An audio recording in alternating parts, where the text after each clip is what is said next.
Are you serious? Are you serious? Man, it's getting cold in Indiana again in April. But I'm not going to complain. We had such a mild winter. I'm not going to complain. Yes, the red cups are in. Just got a brand new shipment in of the red travel mug, stainless steel on the inside. I had red, blue, silver, and pink. All right, they're all in. Also, as I promised, because you folks have been writing to me, yes, the third printing edition of Reflections from the Land of the Prophets is in. Just arrived, actually, yesterday, and we've been shipping them out. And this, of course, this book is filled with this from our trip to Israel last year, over 100 pictures, color pictures throughout the entire book, and all the explanation, all the current biblical prophecy. And of course, we cover, this is just an incredible pictorial. It's a reflection from the Land of the Prophets. Sister Heidi took about half these pictures, and then from LaCie Broadcasting, Jeff Elliott took the other half.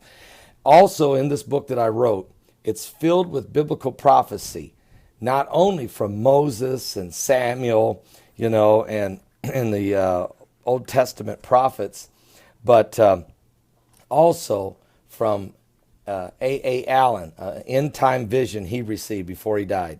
4 or 5 visions or prophecies by David Wilkerson, Dr. Lester Sumrall, prophecies in here. Just goes on and on and on. So you're going to get some Old Testament prophecies in here.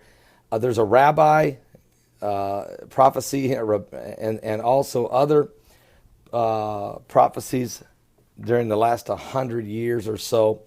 A tremendous prophecy from a woman in Norway. All of that is in that book. So you're going to get some Old Testament prophecies from the Bible, an explanation of each of those prophets, and some prophecies from modern days, or at least within the last 100 years or so. Also filled with pictures. So it's a great book. I just want to throw that out there again because people have been writing us. And so when is the second edition coming in? It's here, okay? It's here. So go ahead and get those now. Let me just tell you what I really want to talk about. What I really want to talk about here is Russia. Vladimir Putin has said that Russia, its main role in Syria, is now complete. According to reports, Vladimir Putin says that Russia has completed its main mission during the military operation in Syria, which was to strengthen, he says, the Syrian statehood. Russia has completed its main mission during the military operations in Syria. It was not to take out ISIS. The first thing we heard was he was coming to Russia was coming to Syria to take out ISIS. But it isn't what he did. He didn't take out ISIS. He smacked him a little bit, just like the United States for 2 years has smacked him a little bit, bombed a few, empty warehouses. Yes, we've done some drone strikes and taken out a few of the ISIS commanders and Al-Qaeda commanders over the last 2 years. But nobody, the British, the French, nobody, the Russians, nobody. And Turkey don't even try. Turkey's buying the oil from them. Turkey bombs the Kurds. Saudi Arabia talks a good game. Jordan went in there for a little bit. But nobody wants to take ISIS out. No one. And so ISIS continues their onslaught of the murder and the massacre and the mayhem and the meanness as they execute and crucify and behead and rape and murder with the mass graves. It's just awful. And so now Putin's decided he's done as far as he's accomplished. So he's claiming victory, that he's kept Assad in power. And yes, that he did do. And yes, he did remove Obama from the Middle East, at least over top who controls the airways. Now, that doesn't mean Russia's leaving. They're not leaving. They've invested. They've got superiority over the air now. And they're going to create a covering for Iran. And I think the real objective was to bring Iran in there, which is actually Ezekiel 38. Because Russia, Iran, Turkey, Libya, and Ethiopia and others make up the coalition that will fight in the great battle of Gog and Magog, which is found in Ezekiel 38. So the hook is in the jaw, folks. The hook is in the jaw.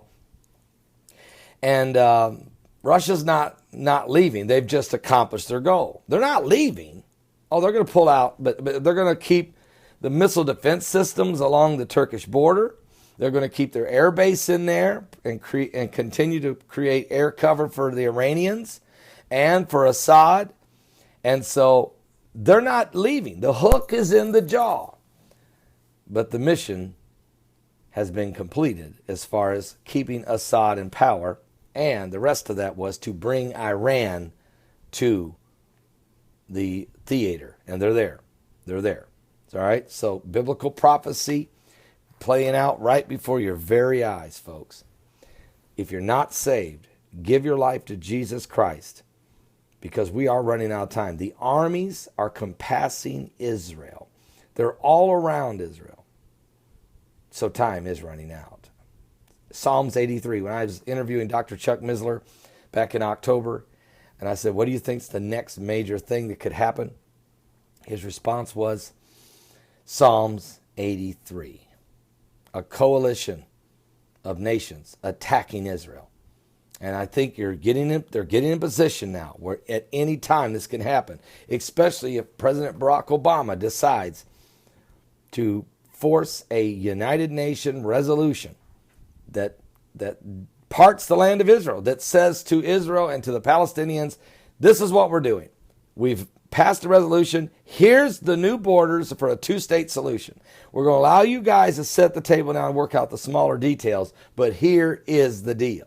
All right? I'm telling you, this is coming, and it could happen this year, this very year. So we're going to keep an eye on all these things going on. It's prophesied in your Bible. And the Lord said, dare not touch the Lord's anointed, nor do his prophets no harm. But it also says, don't touch the apple of God's eye. And certainly that's Israel. I'll be back with more current world events and how they relate to Bible prophecy. Don't miss today's live broadcast. Starts at 12 noon Eastern. That's 12 noon Eastern at my website at www.paulbegleyprophecy.com.